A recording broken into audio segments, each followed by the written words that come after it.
Hello friends, welcome to Sports All Rounder YouTube channel. Kabaddi தான் second woman kabaddi world cup நடக்குதுல்ல பங்களாதேஷில். Right, இன்னைக்கு India second match விளையாண்டாங்க பங்களாதேஷ் கூட. அதெல்லாம் ரிசல்ட் என்ன ஆச்சுன்னு பார்க்குறதுக்கு முன்னாடி நேற்று பாய்க்கு இருந்த ரிசல்ட் என்னன்னு ஒரு கிளான்ஸ் பார்த்துருவோம்.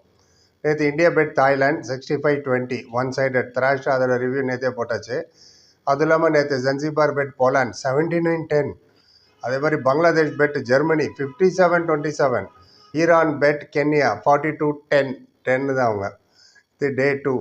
இன்றைக்கி டே 3 ஸ்டார்ட் ஆச்சு இல்லையா. டே 3ல் ஃபஸ்ட்டு மேட்ச்சு ஈரான் 51-15 ஜன்சிபார் அடிச்சிட்டாங்க. Thailand beat Uganda 51-37. அப்புறம் நேபாள் பெட் போலாண்ட் 63-25.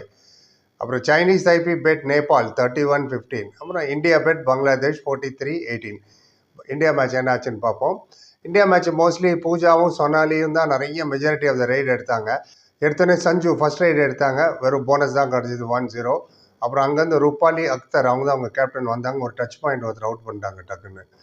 அதுக்கப்புறம் பூஜா போனாங்க இந்தியா சைட்லேருந்து. செம்ம ஃபாஸ்ட்டுங்க அவங்க போகிற ஸ்பீட்லாம் பார்த்து அஜிங்கே பவர் அலி சமாதிலாம் இல்லை ஜெய்ப்பூர் அந்த மாதிரி சுறுசுறுப்பாக தூரம் தொட்டு வந்துட்டாங்க.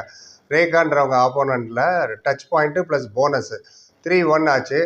அண்ட் இந்தியாவோட defence very very very strong. கும்பலாக தான் தூக்கி பிடிக்கிறாங்க, கும்பலாக தான் டேஷ் பண்ணுறாங்க, தூக்கி வெளில போய் தள்ளி விட்றாங்க போய் உள்ளுன்னு. ஸோ அந்த டிஃபென்ஸுக்கு முன்னாடி யாராலையுமே ஒன்றுமே பண்ண முடியல. சஞ்சுவை பிடிக்கவே முடியல. ஆங்கிள் ஹோல்டு ஒரு வாட்டி ஒருத்தவங்க பிடிச்சாங்க, உதறிட்டு வந்துட்டாங்க, வலிக்கிட்டு வந்துட்டாங்க. அப்புறம் பங்களாதேஷ் வந்து பிரிஸ்டி அவங்க ரொம்ப நல்லா பெர்ஃபார்ம் பண்ணாங்க. அவங்க தான் நிறைய ரைட் எடுத்தாங்க. ஒரு வாட்டி 6-2 ஸ்கோர். ஸ்டார்டிங்லாம் கம்மியாக தான் இருந்தது, 4 பாயிண்ட் டிஃப்ரெண்ட் 3 பாயிண்ட் டிஃப்ரெண்ட்னு. 4th மினிட்லேயே சூப்பர் டேக்கல் ஆப்பர்ச்சுனிட்டி. ஆஹா, சூப்பர் டேக்கல். எனக்கு 5 சூப்பர் டேக்கல் தான் ஞாபகம் வந்தது. ரைட், சூப்பர் டேக்கல் 3 பேர் இருந்தாங்க எதிராக டிஃபென்ஸில். ஒருத்தரை போய் அவுட் பண்ணிட்டு வந்துட்டாங்க. And left cover angle hold பண்ணாங்க. ஸோ அதுக்கப்புறம் 5th மினிட்ல திருப்பி போனாங்க சஞ்சு, போய் சூப்பர் டேக்கல். அதில் வந்து 2 டிஃபென்ஸ் இருந்தாங்க, 2 பேருமே அவுட் பண்ணிட்டு வந்துட்டாங்க. So 6th மினிட்லேயே 12-4 first all out. Second all out 14th மினிட்ல 24-18. லாஸ்ட் பிளேயராக ஃபஸ்ட் ஆல் அவுட் இருக்கும்போது அண்ட் சுபிஷ் அப்படின்னு அங்கே ஒரு பிளேயர் இருக்காங்களே, அவங்கள ஒரே டேஷ் அவுட் ஒரு தள்ளுனாங்க, வெளில போய் விட்டாங்க டமால்னு. அப்போ தான் 12-4 ஃபஸ்ட்டு ஆல் அவுட். அப்போது சூப்பர் டேக்கில் நல்லா சக்சீட் ஆனாங்க. 2வது சூப்பர் டேக்கில் 2 பேருமே அவுட் பண்ணாங்க. அதனால தான் ஆல் அவுட் கிளீன்ட் அப் 24-8.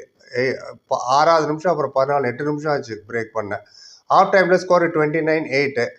முடிஞ்சு போச்சு அங்கேயே மேட்ச் ஆல்மோஸ்ட்டு. பட் இருந்தாலும் ஃபார்மாலிட்டிக்கு இவங்க அங்கே போகிறது, அங்கே இங்கே வர்றது. 28th மினிட்ல இன்னொரு ஆல் அவுட் ஆச்சு 42-15. கடைசியில் ஸ்கோர் முடியும் போது 43-18. 25 பாயிண்ட் டிஃப்ரென்ஸில் ஜெயிச்சிட்டாங்க. லாஸ்ட் ரைடு வந்து பிரிஸ்டின்றவங்க அவங்க பிளேயர் எடுத்தாங்க. அவங்க தான் நிறைய ரைடு வர வந்தாங்க. 2+1 2 பேரும் அவுட் பண்ணிட்டாங்க. ஆமாம், மல்டி பாயிண்ட் ரைடும் ஒரு போனஸும். ஸோ 43-18 ஆயிடுச்சு, இல்லைன்னா 43-15 தான் இருக்கும். எனிவே த்ராஷ் தான், ஒன் சைடட், எக்ஸ்பெக்டட் தான். ரெண்டு குரூப்லேயும் பார்த்தீங்கன்னா இந்தியா 2 விளையாட்டு 2 ஜெயிச்சிட்டாங்க, தாய்லாண்டு பங்களாதேஷ்டையும். அந்த பக்கம் பார்த்தீங்கன்னா ஈரான் 2 விளையாட்டு 2 ஜெயிச்சிட்டாங்க, போலாண்ட்டை ஒன்றும் அண்ட் ஜன்சிபார்ட்டை ஒன்றும் ஜெயிச்சிட்டாங்க ஈரானு. அது மட்டும் இல்லை, அந்த குரூப்பு தான் கொஞ்சம் டஃப்பான குரூப்பு.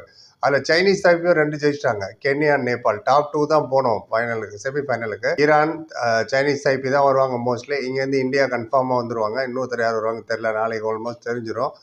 நாளைக்கு இந்தியா வர்சஸ் ஜெர்மனி மேட்ச் இருக்குது வியாழக்கிழமை. அப்புறம் வெள்ளிக்கிழமை இந்தியா வர்சஸ் உகாண்டா. இன்னும் 2 மேட்ச் இருக்குது இந்தியாவுக்கு. எல்லாம் ஃபார்மாலிட்டி தான். அண்ட் உகாண்டாவுக்கு இன்றைக்கி 2 மேட்ச் இருக்குது. இன்ஃபேக்ட் காத்தாலே ஒரு மத்தியானம் ஒரு மேட்ச் விடாங்க, தாய்லாந்து போய்ட்டு உகாண்டா. இப்போ ஜெர்மனி வச்சு உகாண்டா இருக்குதுன்னு நினைக்கிறேன். எனிவே மொத்தத்தில் இதுதான். ஸோ எங்களால் முடிஞ்ச அளவுக்கு உங்களுக்கு அப்டேட் பண்ணிட்டோம். நீங்கள் நினைக்கிறீங்க, ஃபாலோ பண்ணுறீங்களா இல்லையா, யார் ஜெயிப்பா கப்புன்னு நினைக்கிறாங்க? இந்தியா ஈரான் தான் ஃபைனல் வரும் பிறகு. இதுக்கு மேலே கார்த்திகா பற்றி நான் ஒரு வீடியோ போட்டிருந்தோம், ஏன் செலக்ட் ஆகலை என்னன்னு. அவங்க ஒப்பீனியன் தராங்க, நீங்களும் உங்கள் ஒப்பீனியனை கொடுத்துருங்க. எண்டு காலில் நேற்று நடந்த மேட்ச் இந்தியா தாய்லாண்டை வைக்கிறேன், அதை பார்த்துட்டு அதோட ஒப்பீனியன் சொல்லுங்கள். எல்லா கருத்துக்கும் பதில் சொல்லுவோம். அப்படின்னா எல்லாத்தையும் படிக்கிறோன்னு அர்த்தம். ரைட், பொறுமை பார்த்ததுக்கு நன்றி. Like, comment, share and subscribe சந்திக்கிறேன். Thank you so much.